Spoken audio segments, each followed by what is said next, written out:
Hello guys, welcome back to my channel. আজকে আমরা সব বন্ধুরা মিলে প্ল্যান করেছি যে খুড়িবাড়িতে যাব ঘুরতে, চা খেতে। আজকে যাব সবাই মিলে, তা সেখানে আজকে যাব। সবাই চলে এসছে এদিকে প্রায়। আমি সকাল থেকে চশমাটা পরে আছি বলে তোমরা ভেবো না যে ভাব খাচ্ছি, কিন্তু না, আমার চোখের একটু সমস্যা হয়েছে, ওই জন্য চশমাটা পরে আছি। চশমা আমি পরতাম না।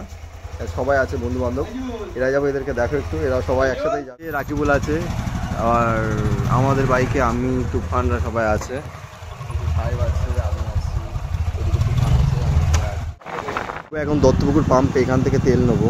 দত্তপুকুর পাম্পে ঢুকছি, এখান থেকে তেল নেবো আমরা পাম্পের থেকে। ঠিক আছে, পাম্পের থেকে বেরোলাম, এখান থেকে বেরিয়ে পরিবারের দিকে